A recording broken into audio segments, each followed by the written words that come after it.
بعد فأعوذ بالله من الشيطان الرجيم. بسم الله الرحمن الرحيم.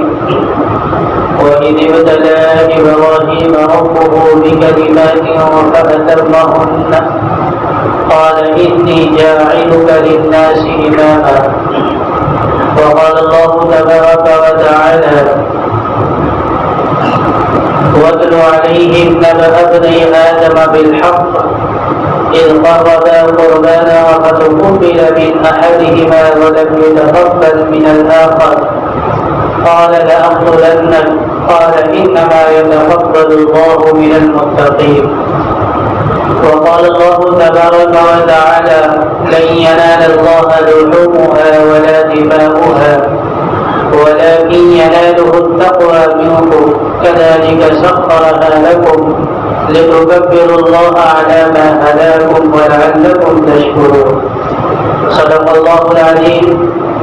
عن البراء بن عازب رضي الله تعالى عنه أن رسول الله صلى الله عليه وسلم سئل ماذا يتقى من الضحايا فأشار بيده فقال: أربعة: العرجاء البين ضلعها، العوراء البين عورها، والمريضة البين مرضها، والعجفاء التي لا تلقي، أو كما قال عليه الصلاة والسلام. قابل قدر مصلیان کرام، محترم بزرگوں، نوجوان دوستوں اور عزیز ساتھیوں، اللہ تبارک و تعالی نے اس دنیا میں انسانوں کی ترقی کے لیے ان کو آزمانے کا فیصلہ فرمایا ہے.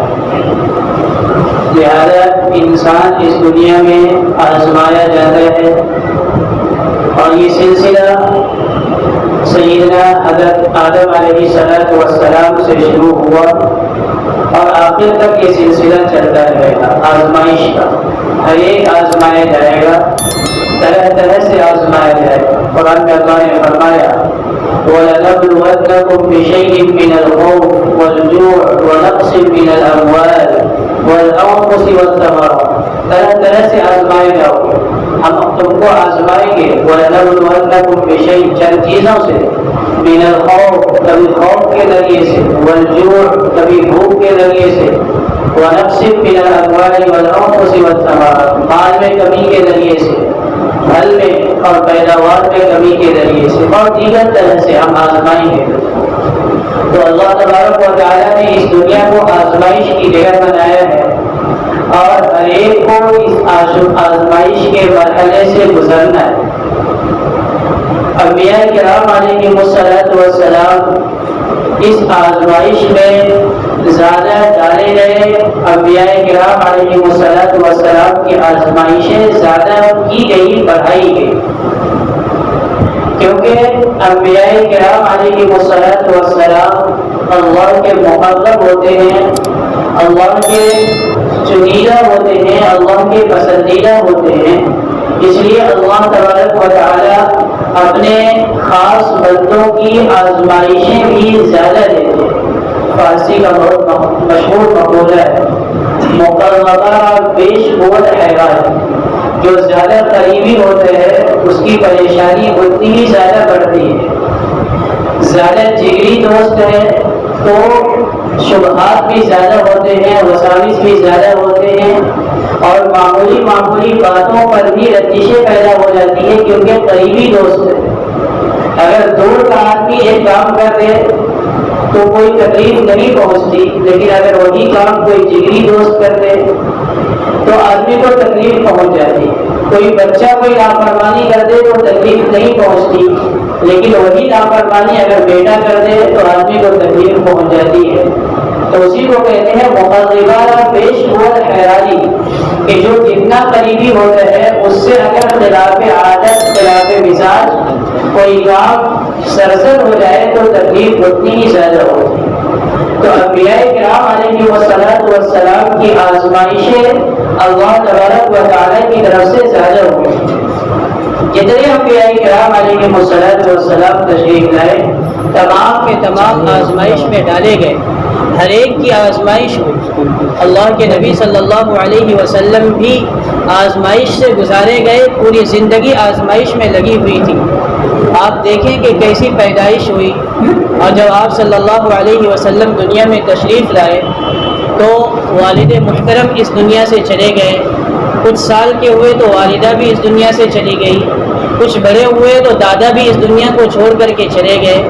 کچھ سنبھال حضرت ابو طالب نے دی، اور جب ضرورت زیادہ محسوس ہو رہی تھی تو ابو طالب بھی اس دنیا سے آپ صلی اللہ علیہ وسلم کو چھوڑ کر کے چلے گئے.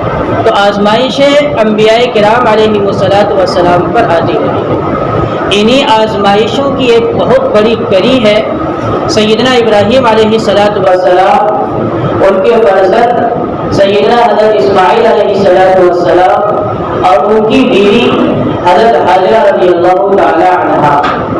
یہ پورا گھرانہ ایک عجیب و غریب آزمائش سے گزرا، اور مکمل طور پر اس گھرانے نے آزمائش میں کھڑا اترنے کا فیصلہ کیا، اور اس آزمائش میں پورا گھرانہ کامیاب بھی ہوا.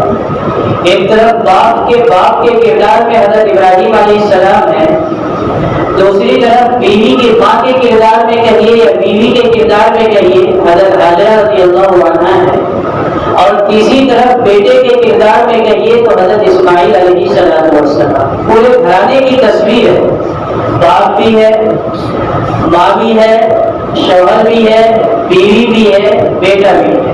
الگ الگ گرچہ تین آدمی ہے لیکن نسبتیں الگ الگ کیجیے تو الگ الگ فرد بن جاتا ہے، الگ الگ حیثیت بن جاتی ہے. شوہر اس بنیاد پر ہے کہ حضرت حاجرہ بیوی ہے، اور بیوی اس بنیاد پر ہے کہ حضرت ابراہیم علیہ السلام شوہر ہے، اور باپ اس بنیاد پر ہے کہ حضرت اسماعیل بیٹے، اور ماں اس بنیاد پر ہے کہ حضرت حاجرہ ماں ہے. تو باپ بھی ہے، ماں بھی ہے، شوہر بھی ہے، بیوی بھی ہے، اولاد بھی ہے، اور یہی گھرانہ ہے مکمل طور پر نمونے کا جو اس آزمائش میں مکمل طور پر کھڑا اترا ہے. ذی الحجہ کی آج 8 تاریخ ہے. 2 دن کے بعد عید الاضحیٰ جو ہماری عیدوں میں سے ایک اہم خوشی کا موقع ہے وہ آنے ہی والا ہے. ذی الحجہ کے مہینے میں جو 2 خاص عبادتیں انجام پاتی ہیں، ان دونوں خاص عبادتوں میں اکثر و بیشتر جو کردار لیے گئے ہیں وہ اسی گھرانے کے کردار لیے گئے. حج کو دیکھیں تو حج اور قربانی کو دیکھیں تو قربانی، دونوں میں اسی گھرانے کی مکمل مثال ہے. اسی لیے حضرت زید رضی اللہ تعالیٰ عنہ نے پوچھا تھا کہ اللہ کے رسول صلی اللہ علیہ وسلم ما ہی الاضاحی، یہ قربانی کیا چیز ہے؟ تو اللہ کے نبی صلی اللہ علیہ وسلم نے فرمایا تھا سنت ابیکم ابراہیم علیہ السلام، تمہارے باپ ابراہیم علیہ السلام کی سنت ہے. تو یہ قربانی ہو یا حج ہو، دونوں جو اس مہینے میں خاص طور پر ادا کیے جاتے ہیں خاص دنوں میں، ان تمام امور کی انجام دہی میں مثال جو ہے وہ ابراہیم علیہ السلام کا گھرانہ ہے.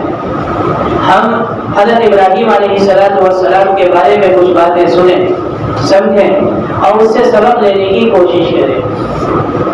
سیدنا ابراہیم علیہ السلام کی بھی دیگر انبیاء کرام علیہ السلام کی طرح آزمائش ہوتی ہے. کیسی آزمائش ہے؟ اجمالی طور پر آزمائش تو یہ ہے کہ جو ہی پیدا ہوئے باپ کو دیکھا تو باپ بت بنا رہے ہیں اور بت کو بنا کر کے بازار میں لے جا کر کے فروخت کر رہے ہیں. ابراہیم علیہ السلام کو یہ باتیں عجیب لگی. انہوں نے پوچھا اذ قال لأبيه يا أبت لم تعبد ما لا يسمع ولا يبصر ولا يغني عنك شيئا.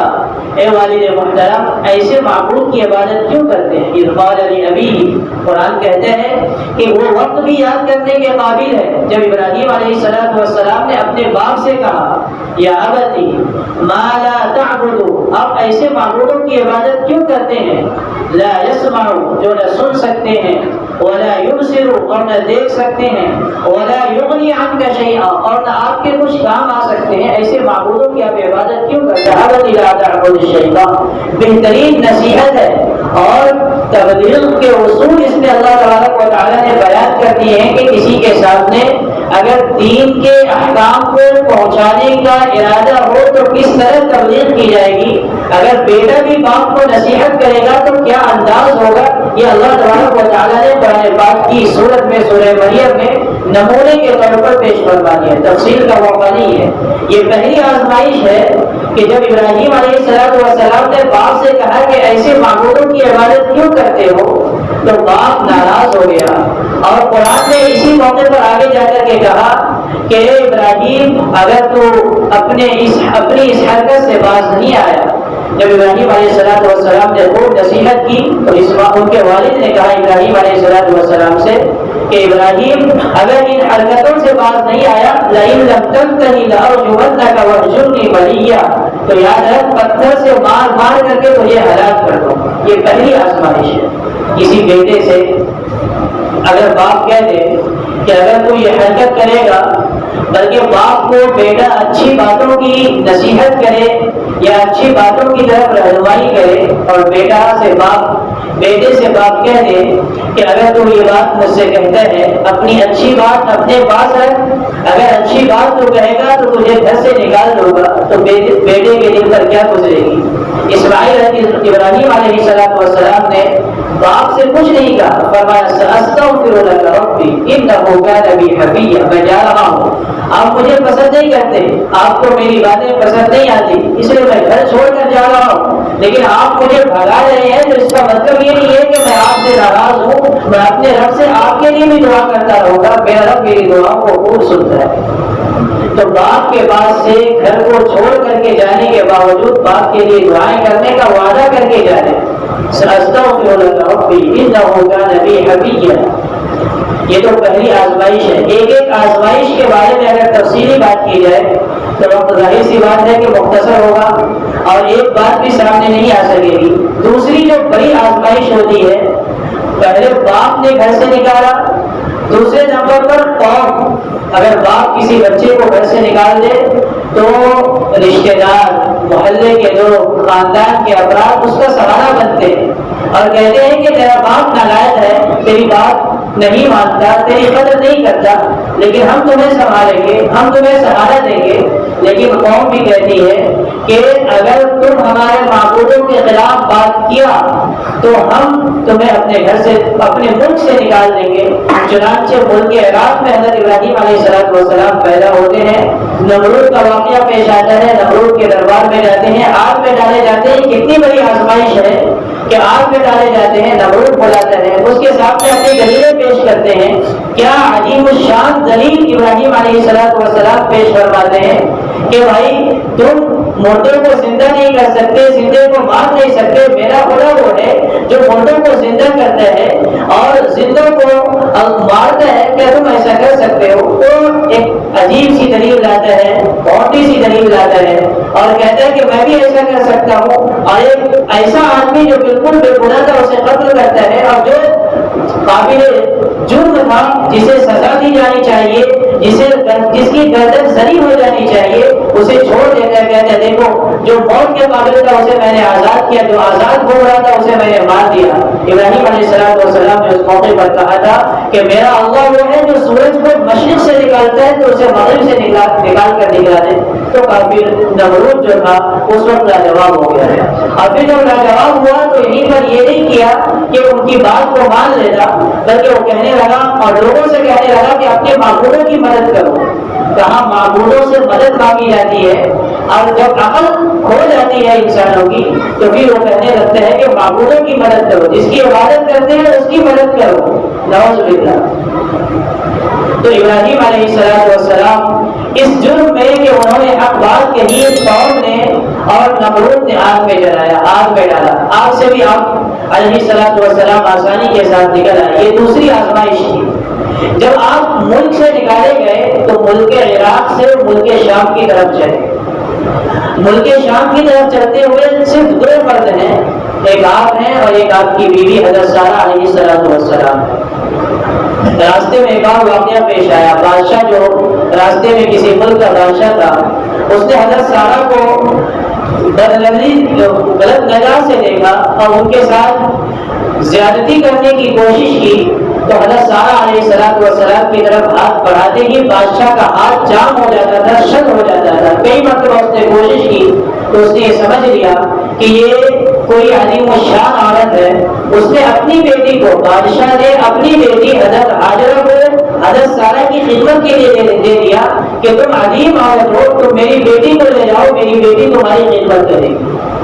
اور حضرت ابراہیم علیہ السلام اب 3 لوگ ہو گئے، حضرت ابراہیم، حضرت سارہ اور حضرت سارہ کی خدمت کے لیے جو بادشاہ نے اپنی بیٹی دیا تھا حضرت حاجرہ رضی اللہ عنہا، وہ تینوں چلے ملک شام پہنچے۔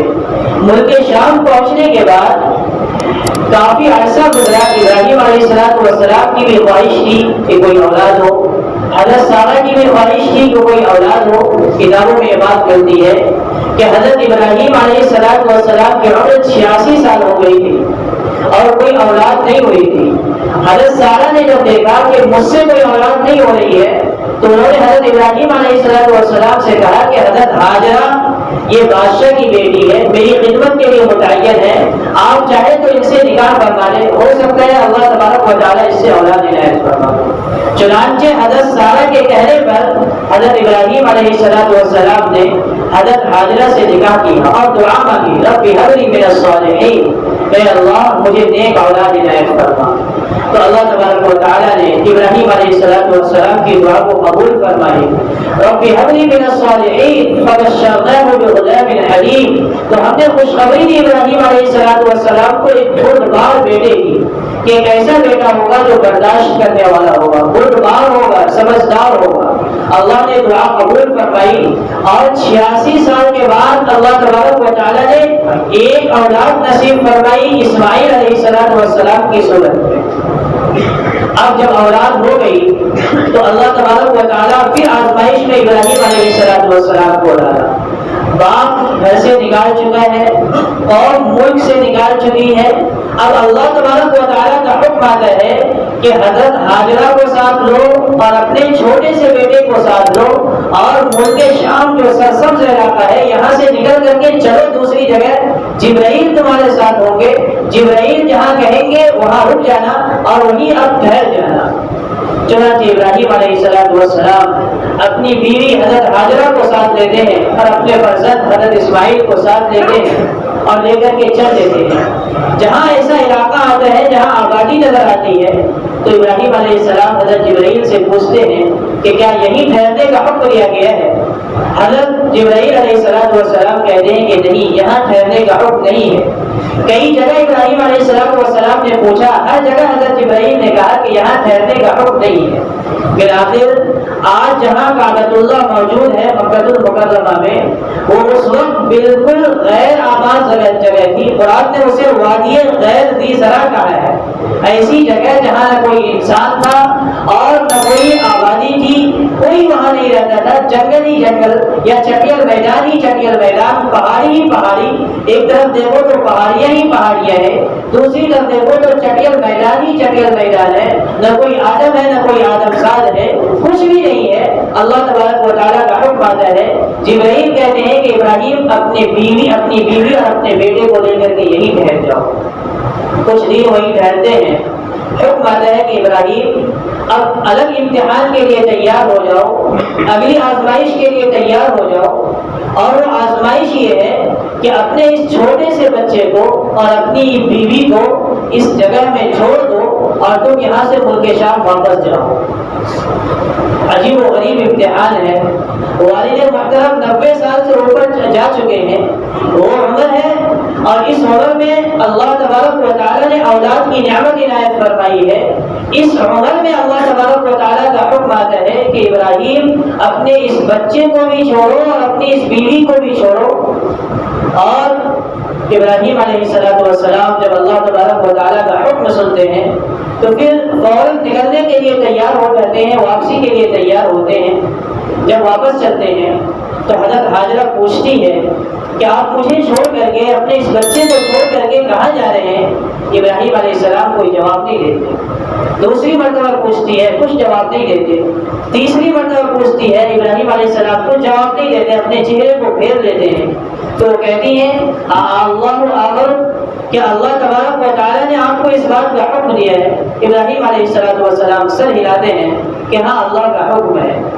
عجیب بات ہے، ایک عورت کی توکل کی مثال دیکھیے کہ کس قدر متوکلانہ جواب ہے، اور کس قدر شان بے نیازی کے ساتھ اور کس قدر اللہ پر اعتماد ہے ایک عورت کو۔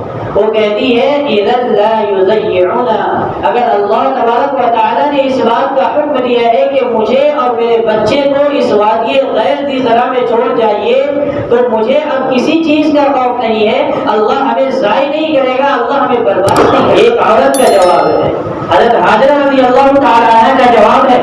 آج ہم اپنے محلے میں ہزاروں کی آبادی ہوتی ہے، لاکھوں کی آبادی ہوتی ہے، اگر چھوٹا سا بچہ ہے اور بیوی گھر میں ہے تو آدمی کام پر جاتا ہے یا کسی سفر میں جاتا ہے تو ڈرتا ہے، خوف کھاتا ہے کہ اکیلے بیوی ہے، اس کے ساتھ چھوٹا معصوم سا بچہ ہے، اسے چھوڑ کر جاؤں گا، نہ جانے کیسی تکلیف پیش آئے گی۔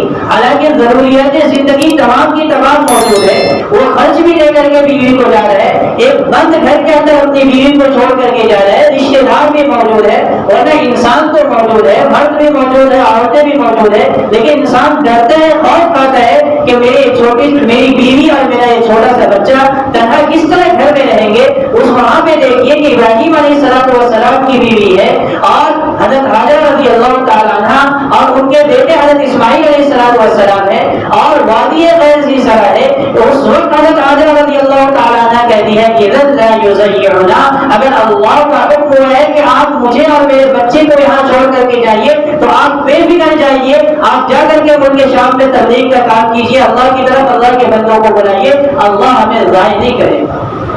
کیا کچھ دے کر کے جا رہے ہیں؟ صرف ایک مشکیزہ پانی ہے اور کھجور کے چند دانے ہیں، بس یہ دو چیزیں دے کر کے ابراہیم علیہ السلام جا رہے ہیں، اور ابراہیم علیہ السلام کی بیوی یہ جواب دے رہی ہے۔ بہرحال یہ آزمائشیں ہیں، آزمائش کے مراحل ہے، باپ گھر سے نکال رہا ہے اور ملک سے نکال رہی ہے، بچہ پیدا ہو رہا ہے، اس کے لیے حکم دیا جا رہا ہے کہ بچے کو وادی غیر ذی زرع میں چھوڑیے اور جائیے ملک شام میں۔ اب بچہ 12 یا 13 سال کی عمر کو پہنچا، بعض روایتوں کو مطابق 14 سال کی عمر کو پہنچا، بعض 100 سال کی عمر کو پار کر چکے ہیں ابراہیم علیہ السلام۔ اب یہ عمر ہے کہ بیٹا باپ کا سہارا بنے گا، بیٹا باپ کو مدد دے گا، تعاون کرے گا، اور باپ کی خواہش ہوتی ہے۔ ہم سمجھ سکتے ہیں کہ بڑھاپے کی عمر میں مانگی ہوئی اولاد جب کسی کو نصیب ہو اور وہ اولاد جب اس قابل ہو جائے کہ انگلی پکڑ کر کے چلے، اور انگلی پکڑ کے چلنے کے بعد اس قابل ہو جائے کہ اب باپ کی مدد کرے، باپ کا تعاون کرے، اس وقت اللہ تبارک و تعالیٰ کا حکم آتا ہے کہ ابراہیم ابھی تک آزمائش مکمل نہیں ہوئی، اب ایک آزمائش اور دیجیے، اور وہ یہ ہے کہ اپنے بیٹے کو اللہ کے راستے میں قربان کیجیے۔ بہت آسان ہے کہہ دینا، بہت آسان ہے سن لینا، لیکن کسی بوڑھے باپ سے جب یہ کہہ دیا جائے کہ اپنے بیٹے کو اللہ کے لیے قربان کیجیے تو باپ کے اوپر کیا گزرے گی؟ وہ ابراہیم کے دل سے کوئی پوچھے۔ وہ ابراہیم علیہ السلام ایک رات خواب میں، اچھا یہ حکم فرشتے کے ذریعے بھی نہیں دی جا رہی ہے، تو انبیاء کرام علیہ السلام پر جب وحی آتی ہے تو فرشتے لے کر کے آتے ہیں، لیکن یہ حکم اللہ مزید آزمائش میں ڈالتے ہیں کہ دیکھتے ہیں ابراہیم تعویل تو نہیں کرتا ہے۔ ہم اور آپ ہوتے تو یہ کہہ دیتے ہیں کہ خواب کی بات ہے، خواب الٹے سیدھے آتے رہتے ہیں، خواب کی کیا بات کرتے ہیں، اور خواب میں بیٹے کو قربان کرنے کی بات ہے۔ ابراہیم علیہ السلام تعویل کر سکتے تھے، ٹال سکتے تھے کہ خواب کی باتیں ہیں، بیٹا کو قربان کرنا یہ کوئی عقل میں آنے والی بات ہے۔ آج ہم کہتے ہیں کہ قربانی کرنا یہ کوئی عقل میں آنے والی بات ہے۔ مفکرین پیدا ہو گئے، دانشوران پیدا ہو گئے، وہ کہتے ہیں کہ قربانی کے موقع پر لاکھوں جانور کو قربان کر دینا یہ عقل مندی کی بات ہے، یہ دانش مندی کی بات ہے۔ میرے بھائیوں، عقل مندی اور دانش مندی کی بات وہاں کی جاتی ہے جہاں اللہ کا حکم نہ ہو۔ جہاں اللہ کا حکم آ جائے تو پھر اللہ کے حکم میں حکمت نہیں دیکھے جاتے، تقاضے نہیں دیکھا جاتے، تقاضے نہیں دیکھے جاتے، مصلحت نہیں دیکھی جاتی، لاجک نہیں پکڑی جاتی کہ اس کے اندر کیا لاجک ہے۔ بس اللہ تبارک و تعالیٰ نے فرما دیا، اللہ تبارک و تعالیٰ کا حکم ہو گیا کہ قربانی کرنی ہے تو قربانی کرنی ہے.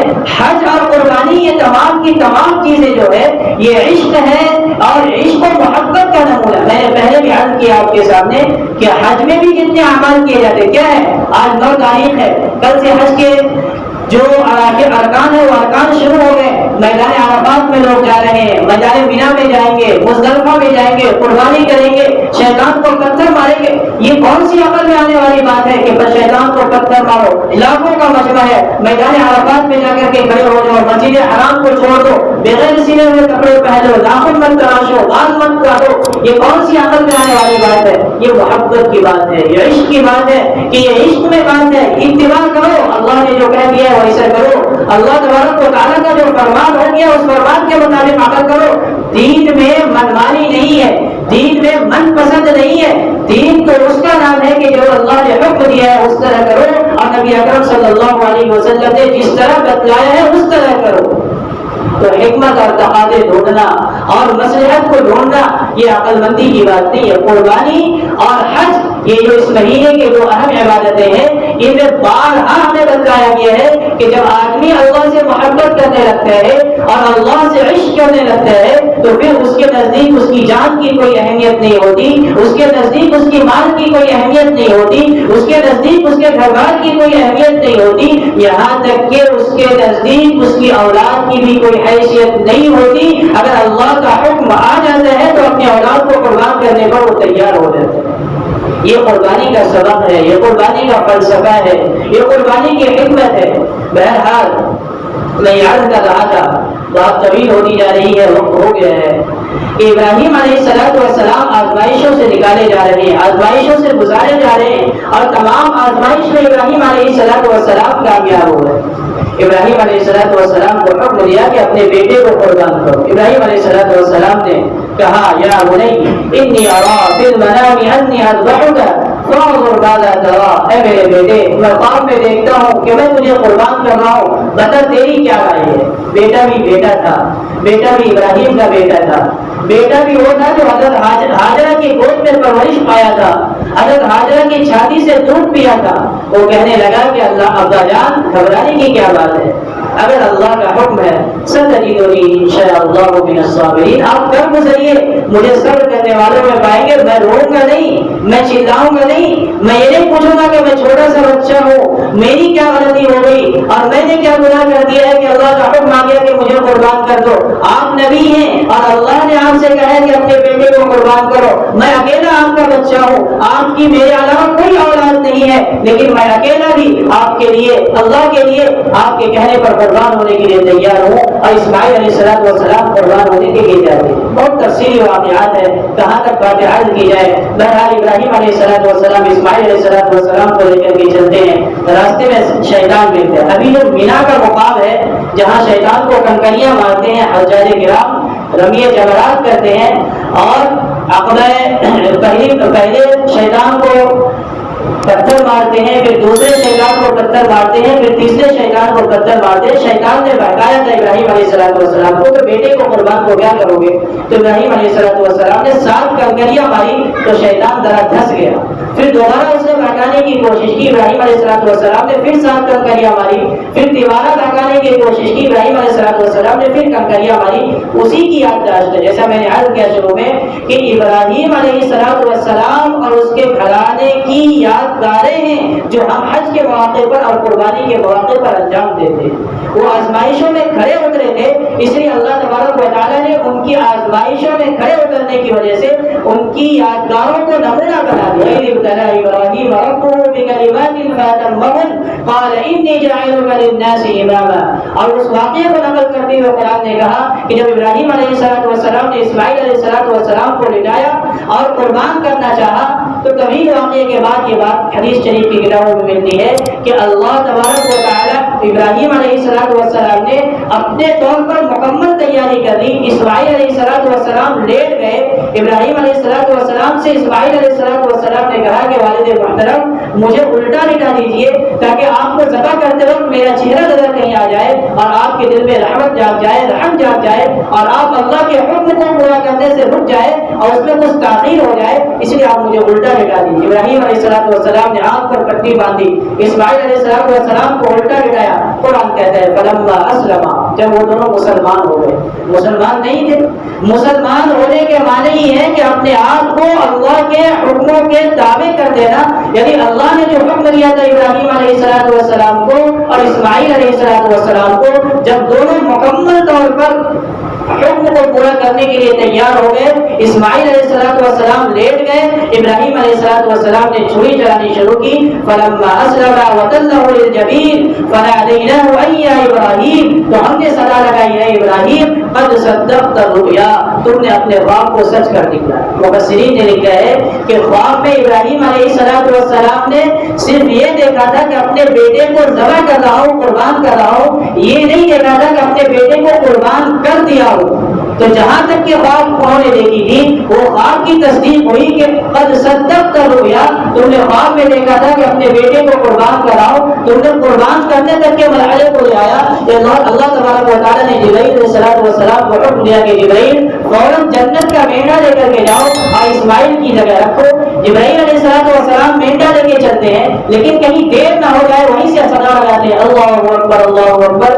ابراہیم علیہ السلام سمجھ جاتے ہیں کہ اللہ کی مدد آ گئی ہے. اللہ آزما رہے تھے, میرے بیٹے کو قربان کرنا مقصود نہیں تھا. فرماتے ہیں لا الہ الا اللہ لا الہ الا اللہ واللہ اکبر. اسماعیل علیہ السلام بھی سمجھ جاتے ہیں. فرماتے ہیں اللہ اکبر وللہ الحمد. یہی تکبیر تشریق ہے جو ہم 9ویں ذی الحجہ سے کی فجر کی نماز سے لے کر کے 13ویں ذی الحجہ کی عصر کی نماز تک ہم ہر نماز کے بعد ایک مرتبہ بلند آواز سے کہیں گے.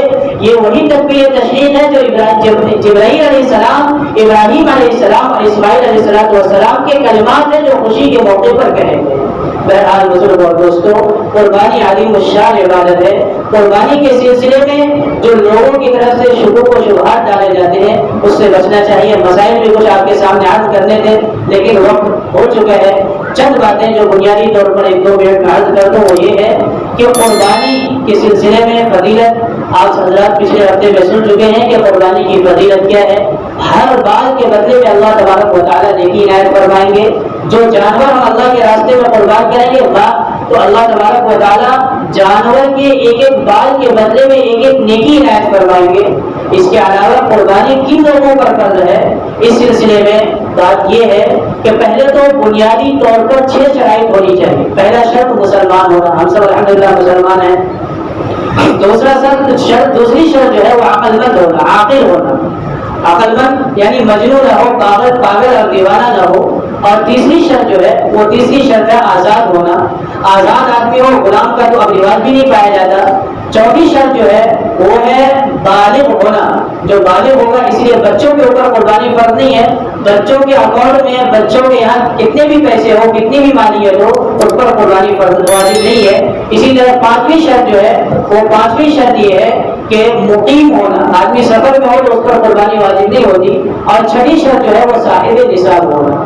صاحب نصاب ہونے کے تعلق سے غلط فہمی پائی جاتی ہے ہمارے یہاں. ہم سمجھتے ہیں کہ جس پر زکات واجب فرض ہے اسی پر قربانی بھی واجب, حالانکہ ایسا نہیں ہے. زکات کے لیے مال نامی کا ہونا ضروری ہے, بھرنے والا مال کا ہونا ضروری ہے, اور مال تجارت کا ہونا ضروری ہے. قربانی کے لیے نہ مال نامی کی ضرورت ہے اور نہ ہی تجارت کا مال ہونا ضروری ہے. اگر ہمارے پاس اتنی مالیت ہے جس سے ہم 360 گرام سونا چاندی خرید سکتے ہیں, 312 گرام اور 660 ملی گرام چاندی ہم خرید سکتے ہیں, اتنی قیمت ہے. عام طور پر 42,000 45,000 روپے قیمت اس کی بنتی ہے.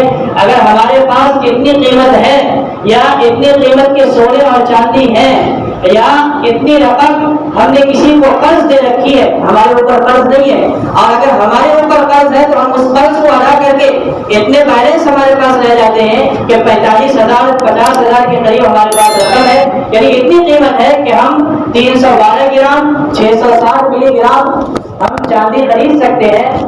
تو اس آدمی کے اوپر قربانی واجب ہے۔ قربانی کے سلسلے میں بہت زیادہ تصاہلی برتی جا رہی ہے، یعنی جس آدمی پر صدقہ فطر واجب ہے اسی آدمی پر قربانی واجب ہے۔ ہم آپ سے پوچھیں، مجھ سے آپ پوچھیے کہ صدقہ فطر آپ نے ادا کی؟ میں کہوں گا ہاں میں نے ادا کی۔ آپ قربانی کر رہے ہیں تو کہیں گے قربانی نہیں کر رہے۔ بھائی جس کے اوپر صدقہ فطر واجب ہے اسی کے اوپر قربانی بھی واجب ہے۔ اگر آپ صدقہ فطر دے سکتے ہیں تو آپ قربانی کیوں نہیں کر سکتے؟ ضروری نہیں ہے کہ قیمتی بکرا خرید کر کے لائے، آپ جانوروں میں حصہ لیجیے۔ اور کم قیمت میں ترتیبیں بنائی گئی ہیں، لوگ کوششیں کرتے ہیں 1500 روپے 2000 روپے 4000 روپے میں قربانی میں حصے لے سکتے ہیں۔ ہر آدمی کو کوشش کرنی چاہیے۔ ہمارے پاس 20 ہزار روپے کے موبائل ہیں، 50 ہزار کی گاڑیاں ہیں اور ہم قربانی کرنے کے لیے تیار نہیں ہے، تو اللہ کے نبی صلی اللہ علیہ وسلم نے جو وعید بیان فرمائی ہے کہ من کان له سعة ولم يضحي فلا يقربن مصلانا، جس کے پاس گنجائش ہو پھر بھی وہ قربانی نہ کرے تو ہماری عید کی نماز کے لیے نہ۔ بہت سخت وعیدیں ہیں، باتیں اور بیان کرنے کی۔ اللہ تبارک و تعالیٰ انہی باتوں پر ہمیں سن کر کے کہہ کر کے عمل کرنے کی توفیق نصیب فرمائے۔ وآخر دعوانا الحمد للہ رب العالمین۔